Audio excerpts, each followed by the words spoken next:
for announcing new initiatives to help make sure this state remains the greatest state in all of these United States.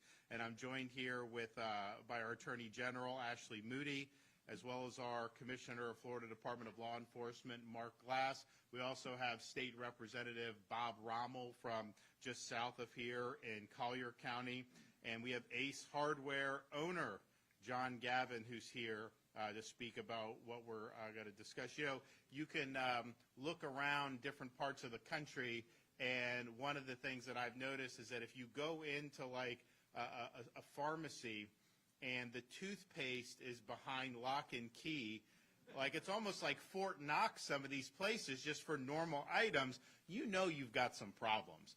And what you've seen in different cities, whether it's San Francisco, L.A., New York, all these places, is they've effectively enacted policies that legalize shoplifting. So people just go in, they take what they want, they leave. It's caused some of these businesses to totally shut down and close up shop in some of these areas, and so that's been bad.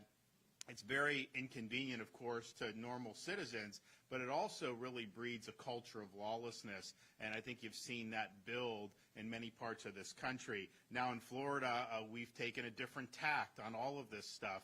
We believe in being a law and order state. Our crime rate is at a 50-year low. That doesn't happen by accident. It's because you have policies that are empowering law enforcement to do their jobs, that are holding criminals accountable, and whether that is working with the legislature to enact stiff penalties for fentanyl dealers, which we've done, whether it's making sure that our state attorneys are actually enforcing the law and not nullifying the law, whether it's eliminating any talk of so-called bail reform where they just let people out without having to post bail and they end up committing more and more crimes, or even something as common sense as enacting the death penalty for pedophiles, which we have done in Florida and have led the nation on that. On issue after issue, when it relates to law and order, we're standing on the side of public safety. We're standing on the side of our law-abiding citizens, and it's made a difference. There was a discussion on, I think it was CNN, and they're talking about, because you have illegal aliens that are involved in these theft rings in places like New York City. So you have a massive border invasion, which is a huge problem. And then they get into these places and they commit crimes. And so they were talking about how they're going around ransacking retail establishments in New York City, but then a lot of times they like to spend their money elsewhere, including Florida. And so the host said, well, why aren't they stealing in Florida? And they're like, because they go to jail in Florida and they don't want to go to jail. So they go back to New York and steal. And so you see that and you're just like, man, we've got to make sure that we don't go down the road of some of these other states. And so while we've done a good job, there's always ways that we can do even better. If you think about just this issue of retail theft, $112 billion was lost in 2022 alone just from retail theft. And I would be willing to bet you the lion's share of that is because of policies that have facilitated retail theft, that have basically turned a blind eye to the theft and effectively has legalized this type of shoplifting. So that's a lot of money that is going out. And it's not just the money. It's what it does to the culture. It's what it does to the rule of law. You see this in places like San Francisco, massive increases in shoplifting in places like Los Angeles and other parts of California, and that's totally driven by policy. They're doing it because they can get away with it, and you just walk in and start stealing things, and nobody does anything about it. That is not acceptable. So we understand that this is an issue that is really negatively impacting places around our country. We also know that we want to make sure that we continue to do things right here in Florida. So we're going to be working with the legislature. I'm working with Bob Rommel, who has spearheaded this, to make sure that we are deterring this type of retail theft. And part of that is you need to make sure that, of course, prosecutors do their job, and we've shown we've been willing to suspend prosecutors when they haven't enforced the law. But part of it is to make sure that the penalties are severe enough to deter people from doing this into the future. And right now, we have a situation in Florida where you only get a felony if you do 5 different retail thefts within a 45-day period. Well, excuse me, you shouldn't do it at all. But if you do it and get caught, you go back to the well again. They should drop the hammer on you. And so we want to make sure that we have that period of time much longer in terms of looking at the thefts. And you should not have to get 5 thefts to make a felony. So we're going to work to say, if you have 2 thefts in a year, at most 3 thefts in a year, that's not going to be a misdemeanor at that point. That is going to be a felony offense. And that's going to make a big difference because people have to suffer really significant penalties when that's the case. Another thing that we're looking to do is create a criminal offense called aggravated retail theft, which would be a first-degree felony. And that will be, on one hand, anyone that uses a firearm to commit a retail theft, or anyone that already has 2 or more convictions for retail theft, they will, by definition, then be charged with a first-degree felony. We also have situations where you'll have groups of people that will go and blitz a store, and they basically overwhelm security because you have a half a dozen people that may be doing this at any given time. Under our proposal, it would constitute a third-degree felony if you have 5 or more people that are orchestrating a retail theft, and it'll be a second-degree felony if you use social media to solicit others to participate in retail. And these rings start online, they go, and sometimes they'll have a dozen people that show up. And what are you going to do? You have 1 security person or 1 clerk. They're not going to be able to stop that. So that's really, really important. And then finally, we're increasing penalties for people who steal packages off people's front porches. Because you have Amazon will deliver it, they drop this stuff off, and sometimes it's gone. And you have the ability with cameras now on people's doorsteps. Now, this is easily solvable, but you got to have adequate penalties to be able to do that. So I am pleased that at these announcements we're going to be able to get this done during this legislative session. And this is basically, you got to think very thoughtfully about how you approach a variety of ways of public policy, different manners. But I do think that one rule of thumb can be, particularly when you're talking about law enforcement and public safety, just watch what New York and California do and then do the opposite, and you're likely going to be okay. And so this is really kind of the anti-New York and the anti-California. All right, well, we'll hear from some of our speakers. So Attorney General Moody, come on up.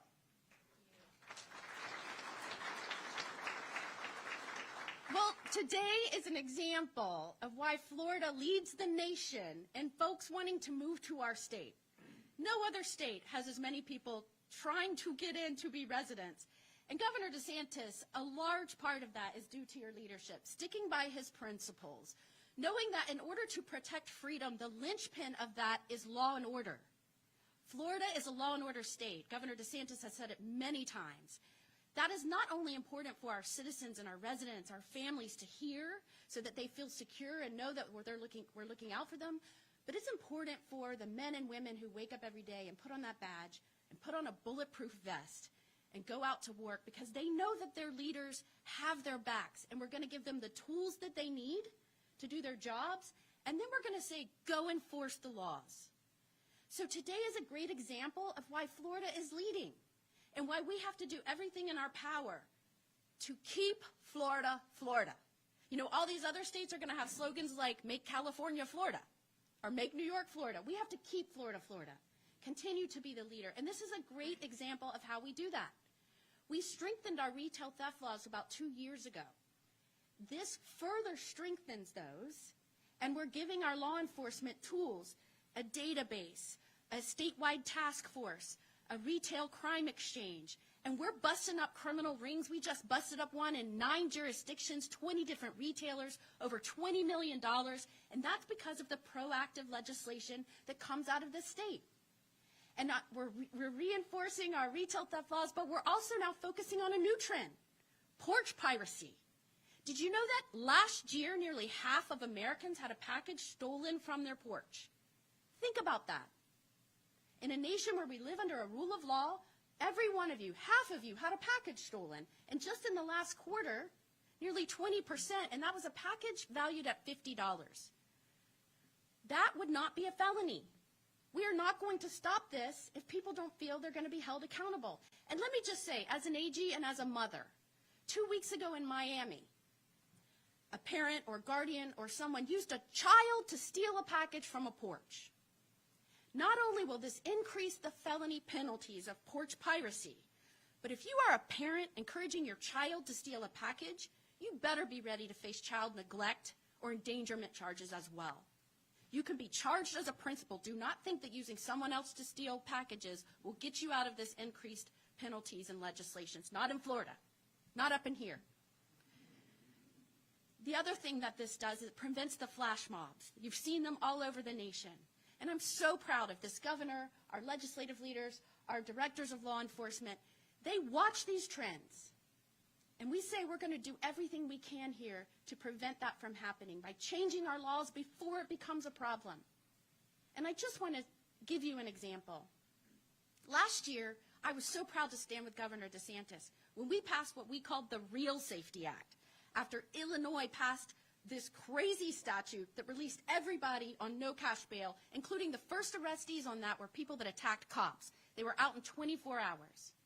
In Florida, we said, no, not here. We're going to pass a Real Safety Act. We're going to presume repeat and violent offenders are detained.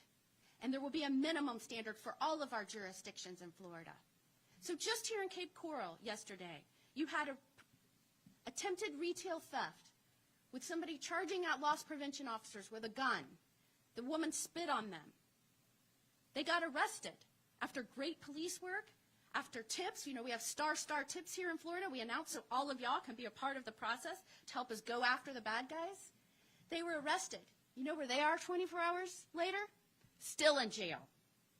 That's not happening around this country, but it will happen here in Florida. And that is because of this great governor, who I am so proud to work with every day, and the amazing leaders we have in the legislature. Thank you so much for inviting us to your great city to share this important news and an announcement. It's truly an honor to be a part of leadership in the great state of Florida. Thank you.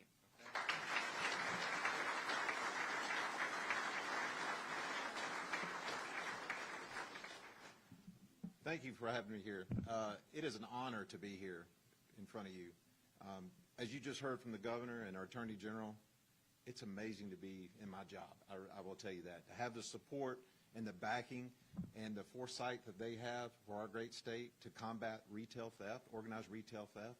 We're seeing this stuff happen all over the United States, smash and grabs, complex schemes that they're doing and everything.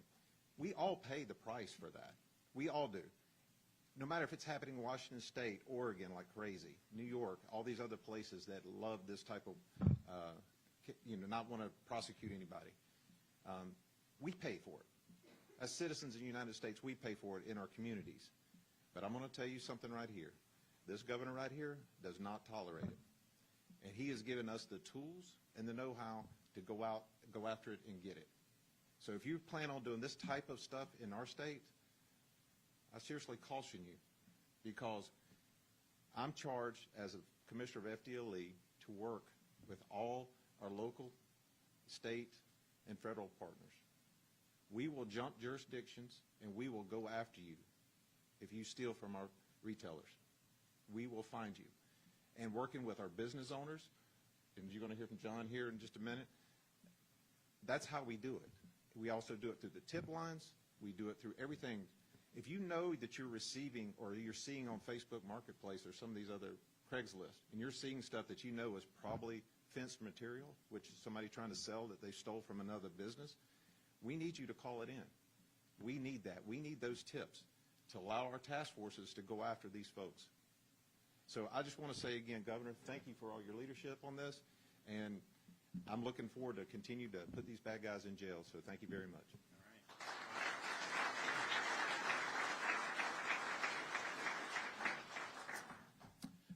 I want to thank the governor for his leadership. I want to thank Speaker Renner, Senate President Pasadoma.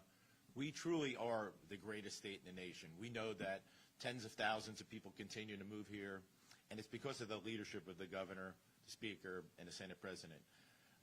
I started looking at this bill around November, around Thanksgiving. I'm originally from the New York area, so is my wife, and we love going to New York, and we love going to San Francisco, but we won't go there anymore. Businesses are closing at a rapid rate because they can't afford to stay open. People are afraid to go shopping, and that's not going to happen here in Florida. When I've seen what people are doing, especially what using the internet to encourage knuckleheads to go and destroy somebody's property, to destroy people's jobs, to destroy people's opportunity to earn a living, I knew we had to do something. We are the free state of Florida, but we are not the place where you come and get free goods. With this bill, this will deter people from acting. They'll know that if they come here and they act, well, they will be punished. We want to continue to encourage people to move to the state of Florida. We want to encourage them to come here. We're a state where we have no income tax. But if you're one of those bad actors from one of those other states, if you come here and you think you're going to do that nonsense here, well, you're going to meet one of these local PDs or local sheriffs, and you will go to jail, and you will have a long-term relationship with our Department of Corrections. We take freedom seriously here. We're going to continue to grow our state, and I'm very, very, very proud to be part of this, and thank you, Governor, for being part of it. And with that, we're going to continue to grow. God bless us.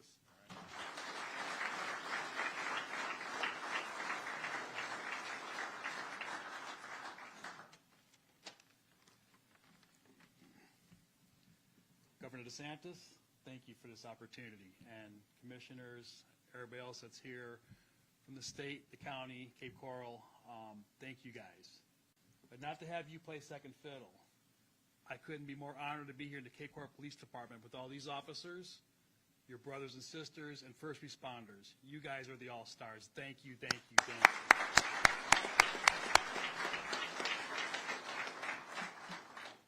I am John Gavin of Gavin's Ace Hardware. This is our general manager, Mike Lewis. We opened our first store 3 miles off Fort Myers Beach in 1987 and added our newer store here in Cape Coral in 2017. I was asked to say something about retail theft, and whenever I talk about something in our business, I tend to go back to memories of my father. Almost 40 years ago, he answered an early morning alarm call. It was the first one to the property, and he was smart enough not to rush in. He was turning off slowly off the street, and he realized real quickly there was a vehicle leaving. He was smart enough to not go to a stills in case somebody was going to be taking shots at him or something, but the other car was in no hurry, almost like a Hollywood scene. They went really slowly across each other, happened to be under a street light. My father was able to give police a perfect description of not only him, his vehicle. He could take him in the store and pound it, where he could point out each area where each product in the back of his pickup came from. It was an old vehicle smash and grab. Police doing their work, prosecutors doing their work came months later, and they tied this guy to quite different jobs. But they had one person who could put him away, is my dad. I remember saying, you weren't hurt, we weren't hurt, our work family wasn't hurt. It was a rug cleaner and some power tools and stuff. You don't need to get in front and let this guy's family and friends know who you are. I knew him better than that. It was his civil duty. As a civilian, he knew he was the last link in the chain between legislation, prosecution, and doing the police work. It was his job to back you guys up and help put him away, and he did it. When I stand here today, and I'd never say I fill my dad's shoes, but we have a lot of the same challenges. I was asked if we have experienced organized crime, and no, we're in a very fortunate area of the country. We have not had the big groups of people and that kind of stuff. The small things happen all the time, where 2 or 3, and a couple of them try to distract you while they take other stuff. On one part, we're the fortunate ones. We're on the lighter side of the problem. But what does that mean? It's still a big problem. Between our 2 stores, and we're basically small businesses here, between our 2 stores, the amount of money we lose on it and spend on recovery and dealing with it, we could probably have 4 more employees. One of the things I learned, I come to this on my own, not my dad, but one of the proudest things I do is we create jobs. And we help put meals on tables for people. Well, the people that are stealing from us are taking that away. And again, we're fortunate. Things go in cycles. Sometimes they get worse. I'm not hoping to jinx myself. But still, they're taking jobs away, and they're raising prices. And we so appreciate what you're doing, so appreciate what you're doing. And thank you for your time, and let's rock on. All right.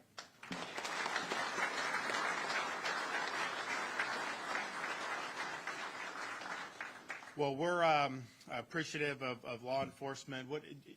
How many, you guys have had a lot of the bonus people, like for how many of you had, would you say?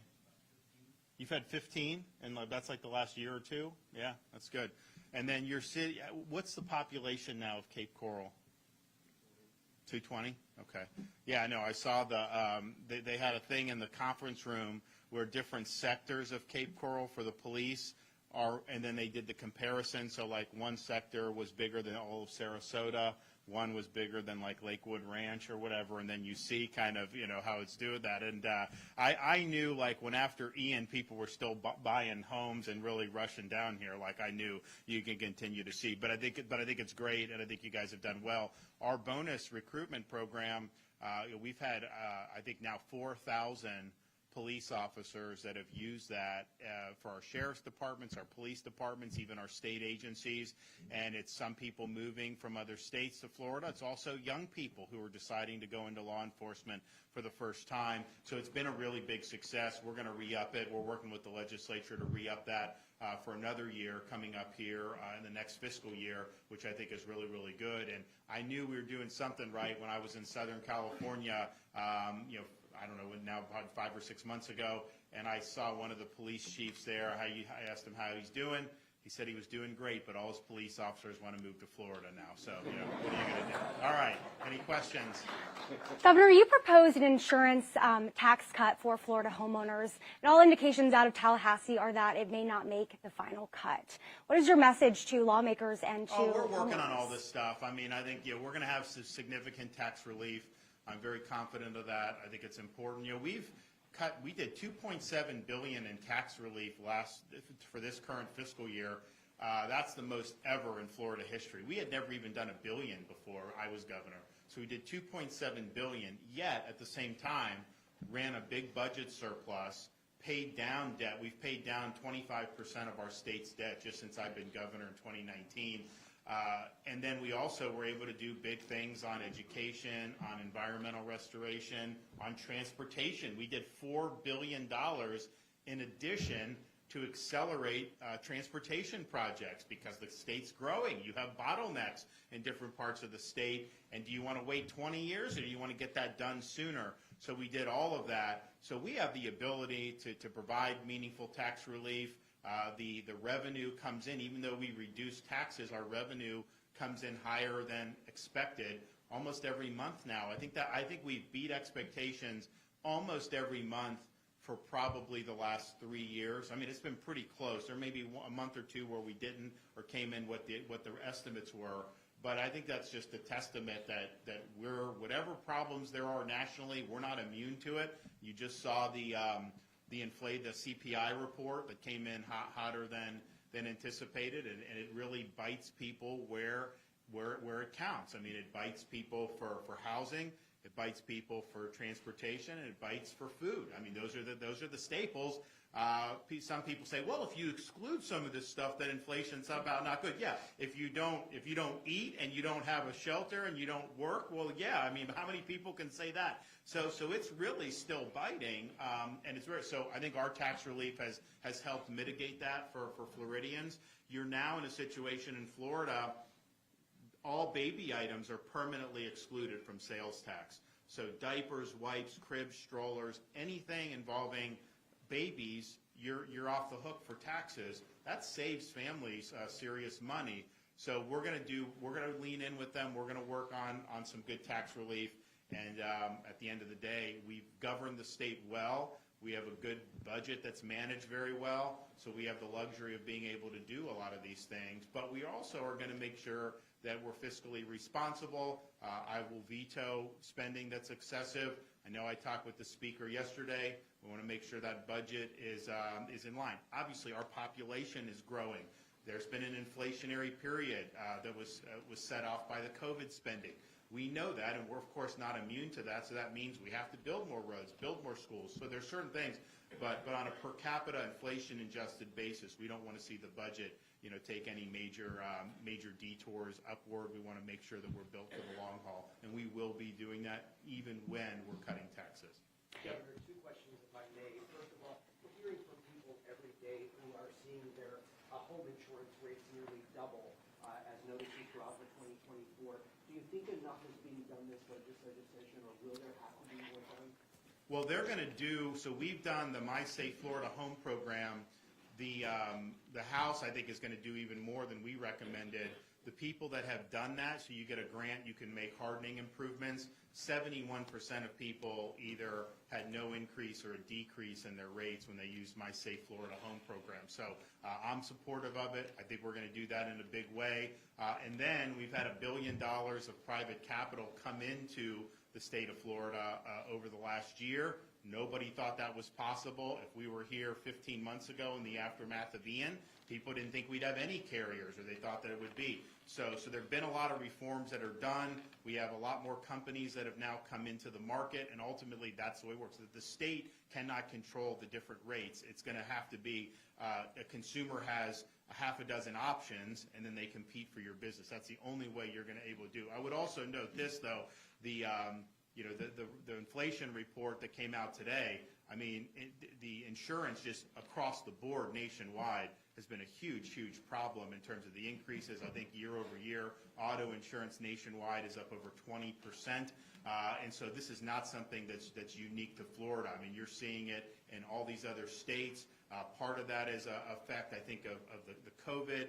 Part of it is the supply chain, the inflation, where things are more expensive. And then you look at things like auto insurance. Yes, we have had major supply problems over many years for autos. That impacts the ability to repair. But then I think these EVs are a lot more expensive to repair, and I think that impacts those rates as well. So, but you're going to see a huge amount of money dedicated to My Safe Florida Home, which has proven to give people some meaningful relief. Governor. Yes. Next one. Yes. Yesterday, Collier County Commissioner Rico Castro was arrested. Is your office looking into this situation? Is it possible you will be suspended? We are looking into it. I don't think as of this morning we knew what he was arrested for. I don't think anything had been put on the clerk of court website yet. So obviously my job as governor, I have to basically discipline local elected officials if they are doing things that are neglecting duty. The Constitution lays it out. Misfeasance, malfeasance, incompetence, drunkenness are certain things. And so if somebody is brought up on charges, sometimes that can trigger that suspension power that we do. So I don't have any information beyond just the fact that he was arrested. And so we kind of let this play out. And then as we get the facts, if I have to act, then we will act. Governor, Commissioner Hammond is here. He's proposed adding your name to the Sanibel Causeway. What's your reaction to that? Where is he at? He's right up there. Well, I'll tell you this. I'll let them decide. But I think that if you look, and it's not certainly just me or the state. I think you had a lot of people locally, the PD here, Sheriff's Department. If you look at Ian and how strong it was and how much damage, and obviously we're still coping with it, and I said that the day after it, that these things take a lot of time. But I think that it was a great effort from top to bottom in terms of doing it. And so it was tough. It was obviously a very devastating storm. But I don't know that you could find a Category 5 storm that's hit other places in this country where you had a response and recovery, that was effective. It doesn't mean everything was done right. It doesn't mean that it's all everything has been taken care of, because we know there's more. But given the number of people that were impacted, given the ferocity of this, if you didn't have people out there here in the local community working hard, if we didn't have the power, all that stuff that we did, the rescues, I mean, it would have really been. But I think that those bridges are something that reverberated beyond Florida. I mean, I was in all parts of the country. Someone will come up to me and tell me, thank you for Sanibel Causeway, or thank you for Pine Island Bridge. And I think it's because we just assume government would take 6 months to do this stuff, right? I mean, like, nobody actually thinks that you can actually get the job done. And so we did it. I think it was important for those islands, but I think also broader, it's like, okay, yes, you can get rid of bureaucracy, you can stop making excuses, and you can actually just get the job done. And I think that's what we showed here in Southwest Florida. A lot of parents who say they don't like the idea of the state regulating their child's social media accounts. Your thoughts on that? Well, look, I mean, I think that right now, federal law says no social media accounts age 13 and under. Now, I don't think these companies are necessarily following that, but that is federal law right now. What the legislature is proposing is to add 14 and 15 to that, which would be an expansion beyond the current federal law. And what I've said previously, these things have huge legal hurdles. They've been held up in courts. I don't want to go down the road of doing something that is not going to pass muster legally. I've also said that I am very much opposed to forcing adults to have to unmask themselves and not be able to use like a Twitter anonymously.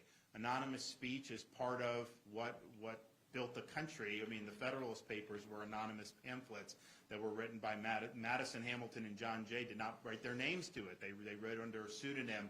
So I don't want to have anything where government is forcing the disclosure of folks.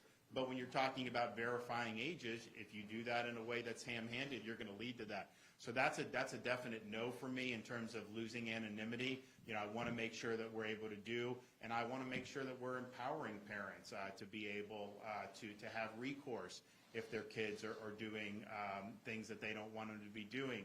And I can say this, the social media has been bad for kids. There's no question about that. I'm not saying there aren't any good things, but it's been a net negative. And I think a lot of parents, you're fighting a losing battle. I mean, heck, I know when I have my 3-year-old mentioning Snapchat, I don't know how she figured out Snapchat. We don't have it in our house. I mean, I don't know how to use it. I don't have it on any device. And yet she knows. And then our first grader knows about Instagram and things. Again, they don't have it, but they know this. And I'm just thinking to myself, that's at that age. Can you imagine as you get older, you know, some of the stuff? So what has been successful that we've done is last year we did legislation to empower schools to say, you know what, put the device down when you're sitting in class. And so you've had it where I think Orange County, you know, probably more liberal than what the state's policy would be on most things, but they went down this road and everyone's so much happier that they're actually sitting in class and listening to what the teacher says, and they're not texting all day or have their face buried into the device. So I think that's been hugely successful to do that. And I remember when we proposed it, you know, it's like knee-jerk. People were saying, oh, you know, there's nothing wrong with just saying check the phone at the front of the class, leave it there, do the class, and you can pick it up and go. So it's a problem. But you got to look at this in the right way, and I think that I'm not going to be supporting if I don't think it's going to be something that's going to pass legal muster in the courts. But as of right now, there's a lot of 12 and 13-year-olds who are using social media. Those companies are violating federal law. Now, there's not a lot of teeth to the federal law, but they are violating federal law by using that. Governor, it was mentioned earlier about this robbery in Cape Coral where a handgun was pulled out. We're talking about stiffer penalties, but are stiffer penalties enough? Stiffer penalties are absolutely necessary to create an adequate deterrence of the crime. The reason why you have all this stuff that's spiraled out of control in places like Los Angeles and San Francisco is because they know they are not going to be held accountable. So they have every incentive to want to go in and fleece these retail establishments, knowing that at worst they'll get a slap on the wrist. Well, we're now saying, hey, if you're using a firearm to commit a retail theft, you know, that is going to be a felony. You're going to go to jail if you do that.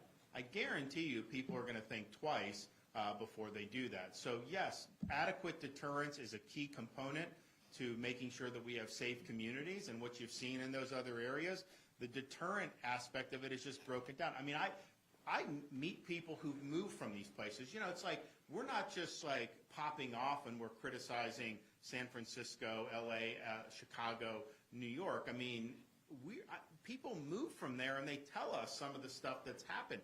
You know, I had a guy telling me in San Francisco he had somebody break into his house, and when the police went to him and said, you're not pressing charges, right? He's like, yeah, I'm pressing charges. The guy broke into my house. Like, well, they're not going to prosecute him.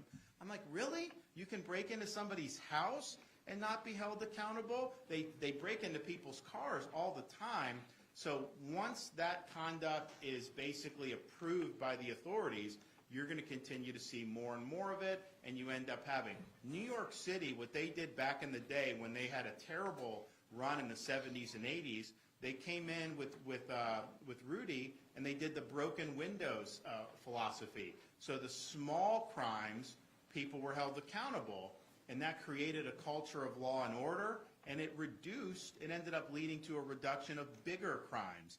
Because if you tolerate lawlessness, that's going to build, and people are going to commit more and more serious crimes. So these penalties are going to be impactful.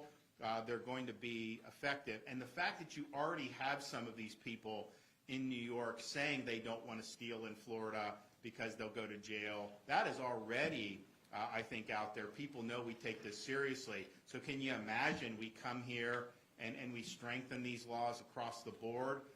We're going to be in really, really good shape. And it's going to be a huge contrast between what you're seeing there. And, you know, it's like some of these are big retail conglomerates like a CVS or Walgreens. Like, you know, they close. To me, like, those are really big companies. They make a lot of money.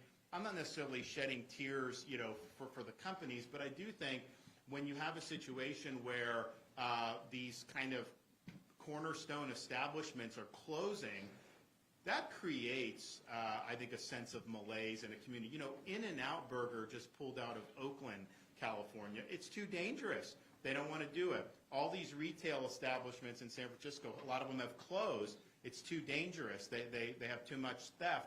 That just, I think, creates an overall malaise about the direction of those communities. Whereas I think here in Florida, I think there's a lot more optimism about what's going on. I think people are excited to know that we take public safety seriously, and the results speak for themselves. I mean, you don't have a 50-year low in the crime rate by accident. You have that because you have good policy in place, you've got good people that are working to protect and serve, and you have communities that are supporting the people that are wearing the uniform. That's what we've done, and that's why we've done a good job. All right, well, good to see you all. God bless everybody. Take care. Good to see you. Bye.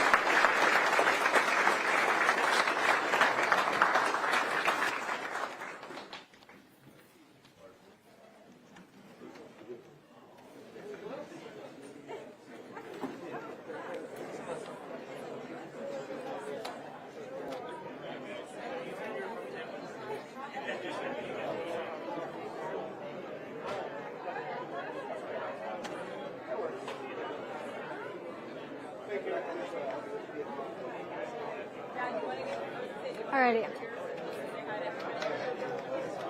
Let's go.